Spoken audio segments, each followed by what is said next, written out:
De discussion avec Agnès Pannier-Runacher, avec l'ensemble des représentants des filières agricoles.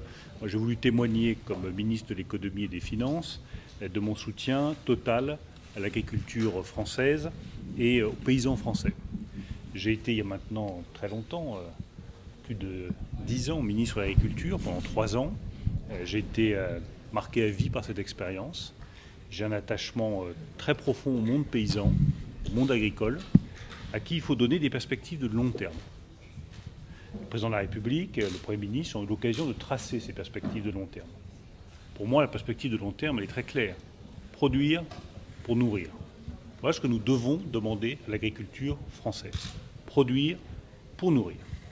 Pour ça, ça suppose que les conditions économiques soient réunies. Le paysan, c'est un producteur, donc proposer, pendant ces 2 heures d'échange, un plan d'action économique pour l'agriculture française, qui doit être un plan d'action économique sur le long terme, qui s'inscrit dans le respect du principe de souveraineté fixé par le président de la République.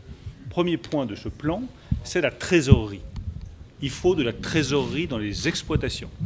Pour ça, je réunirai demain l'ensemble des acteurs financiers, notamment les banquiers et les assureurs, pour voir avec eux comment répondre aux besoins de trésorerie des agriculteurs, et en particulier des exploitations qui sont aujourd'hui les plus en difficulté, les plus à la peine. J'ai demandé à l'ensemble des directions départementales des finances publiques de regarder quelles sont ces exploitations qui sont le plus en difficulté, d'en faire le recensement pour que nous puissions leur apporter, avec les banques et avec les assureurs, un soutien financier. Je souhaite enfin que la garantie de l'État, qui a été votée par les parlementaires dans le budget 2024, garantie à hauteur de 2 milliards d'euros, soit mise à disposition à partir du 1er juillet de cette année, de façon à ce que les exploitations qui ont besoin de s'adapter, qui ont besoin de se moderniser, puissent bénéficier de cette garantie de l'État. Aujourd'hui, il y a peu de moyens publics disponibles. Mais il y a un élément très fort, c'est la garantie de l'État qui permet aux exploitants agricoles d'arriver à emprunter plus facilement, parce que derrière, il y a l'État qui vient en appui et que du coup, les banques pourront prêter plus facilement. C'est le premier pilier de ce plan d'action économique pour l'agriculture française, de la trésorerie dans les exploitations. Le deuxième pilier, c'est Egalim. Nous allons, avec le ministre de l'Agriculture, Marc Fesneau, avec Agnès Pannier-Runacher, travailler à une version Egalim 4, dans laquelle il faut qu'il y ait un certain nombre de choses qui bougent. D'abord, il faut élargir le champ d'application d'Egalim. Aujourd'hui, le champ d'application, il est solide, mais il est encore un peu trop étroit. On peut l'élargir pour qu'il y ait plus de produits agricoles qui soient concernés et donc plus de protection sur le prix pour le producteur agricole. La deuxième évolution qui me paraît importante, c'est de faire en sorte que, avant qu'il y ait une négociation entre l'industriel et le distributeur, on s'assure qu'il y ait bien un prix qui ait été conclu entre le producteur et l'industriel.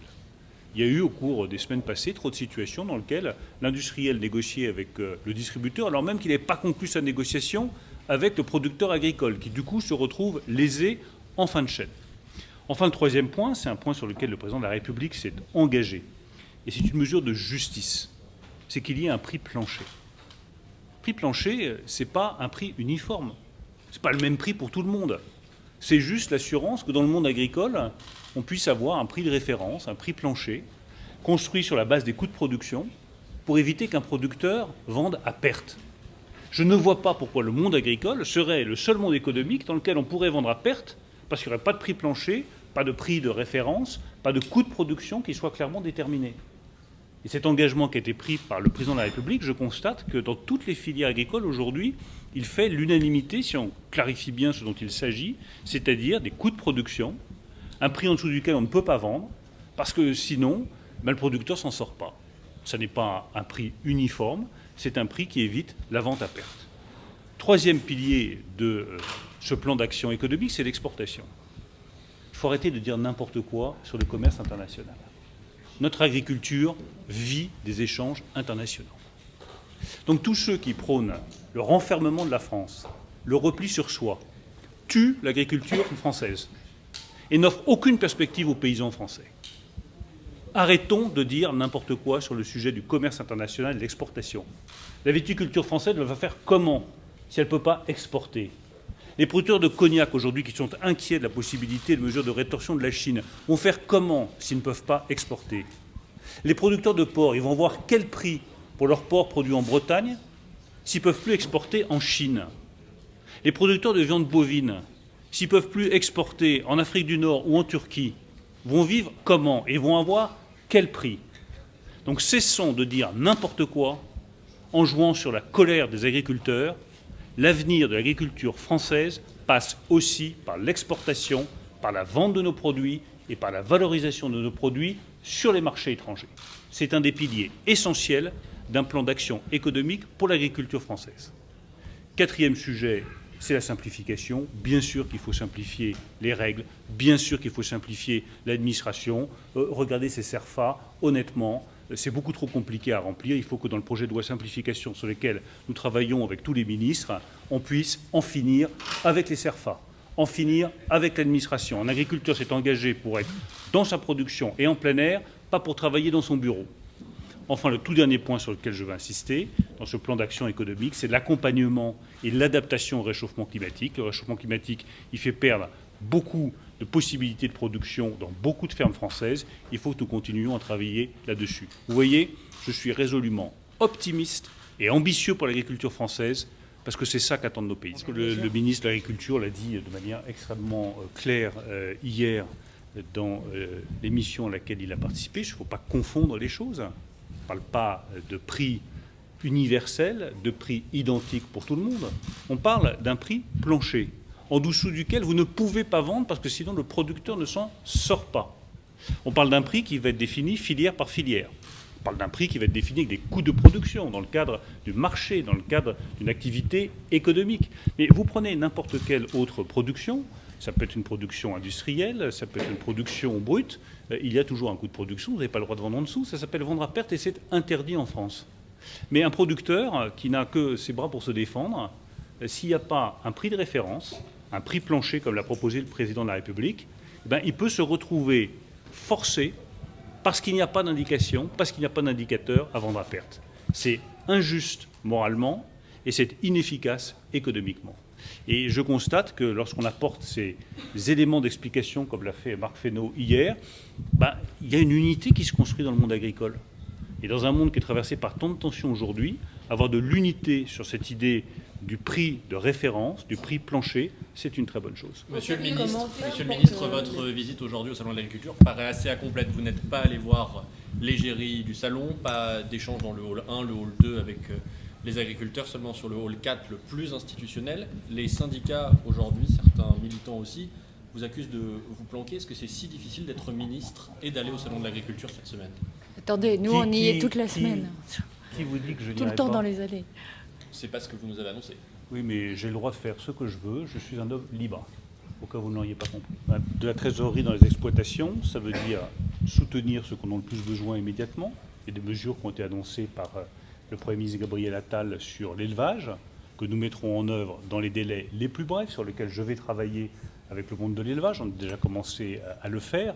Ceux qui sont le plus en difficulté, les productions qui aujourd'hui souffrent le plus, je pense en particulier à l'élevage, nous ont demandé un certain nombre de soutiens. Je me suis rendu à Cournon, au sein de l'élevage. J'ai annoncé des mesures. Nous allons les mettre en place. Ensuite, il faut des mesures de plus long terme. L'agriculture ne peut pas vivre de crise en crise. C'est le temps long, l'agriculture. Et les paysans ont besoin de pouvoir se projeter. Les jeunes qui s'installent ont besoin de sérénité. Ils ont besoin de visibilité. C'est l'objet des 2 milliards d'euros de garantie de l'État qui seront mis en place à partir du 1er juillet. Ça veut dire quoi? Ça veut dire qu'un jeune paysan, un jeune éleveur, un jeune producteur de lait, un jeune producteur de fruits ou de légumes, un jeune viticulteur, il pourra aller voir sa banque en disant « Je vous demande un prêt, j'ai la garantie de l'État ». Ça, c'est un élément très concret pour remettre de la trésorerie dans les fermes. Enfin, dans des périodes où l'argent public, aujourd'hui, ne coule pas à flot et où il faut rétablir les finances publiques, je souhaite que les banques et les assurances jouent le jeu. Elles viendront demain au ministère de l'Économie et des Finances et je souhaite qu'elles fassent des propositions en termes d'ouverture du crédit, en termes de taux d'intérêt, qui soient attractives pour tous les paysans français. Aujourd'hui, on n'y est pas. Il y a quelques propositions éparses que je salue, de prêts à taux zéro. Je regarde les chiffres, je regarde les volumes. Nous n'y sommes pas. Donc je demande aux banques, aux assurances de jouer davantage le jeu, de faire des propositions plus ambitieuses, de façon à ce que nos paysans puissent avoir accès plus facilement à des crédits, à des taux qui soient les plus attractifs possibles. Et les deux ne sont pas incompatibles. Je pense avoir fixé en matière économique un objectif clair. L'avenir de l'agriculture française passe par la compétitivité de chaque ferme. Le point de départ, c'est la compétitivité de chaque ferme. Il n'y a pas de solution en dehors de ça. Arrêtons de mentir aux gens en leur faisant croire qu'il pourrait y avoir quelqu'un qui leur viendrait en aide, même si leur ferme n'est pas compétitive, si elle ne dégage pas du revenu. Toute ferme française doit pouvoir dégager du revenu.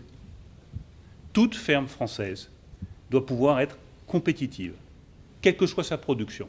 Et notre responsabilité à tous, c'est de leur garantir cette compétitivité-là. Ça suppose aussi de garantir qu'il n'y a pas de vente à perte. Et donc, il y a bien un prix plancher en dessous duquel vous ne pouvez pas vendre parce que ça n'est pas suffisamment rémunérateur pour le producteur. Donc, il n'y a absolument pas d'incompatibilité entre le prix plancher qui évite la vente à perte et la compétitivité des fermes françaises. Les deux vont. L'objectif, c'est bien de faire les choses dans le cadre des règles européennes. C'est aussi de faire bouger les règles européennes lorsque c'est nécessaire. Vous voyez le combat qui a été livré par le ministre de l'Agriculture, par la ministre Agnès Pannier-Runacher, par le président de la République, sur les accords commerciaux. Je pense que c'est un combat qui est juste. On ne peut pas accepter de signer des accords, par exemple sur le Mercosur, si on n'a pas toutes les garanties sur le fait que les produits qui rentrent en France sont soumis aux mêmes obligations, aux mêmes règles, aux mêmes normes que celles qui s'imposent à nos producteurs. Et là, je veux le dire vraiment avec toutes mes tripes, parce que je trouve qu'il peut y avoir une profonde injustice à laisser rentrer sur notre territoire des produits vivants qui ont été élevés dans des conditions sanitaires, des conditions normatives, des conditions de bien-être animal qui ne sont pas les mêmes que celles qu'on impose à nos producteurs. Chaque norme, c'est un coût. Et au bout du compte, le consommateur, il va aller sur le produit qui est le moins cher. Donc mettons nos producteurs en situation de résister à cette compétition internationale en disant oui, nous sommes favorables au commerce international, oui, nous sommes favorables à l'exportation, mais avec des règles qui sont les mêmes pour tout le monde. Et si ce n'est pas les mêmes pour tout le monde, on ne signe pas d'accord. C'est la position qu'a pris le président de la République sur le Mercosur. C'est une position qui est juste et qui est nécessaire.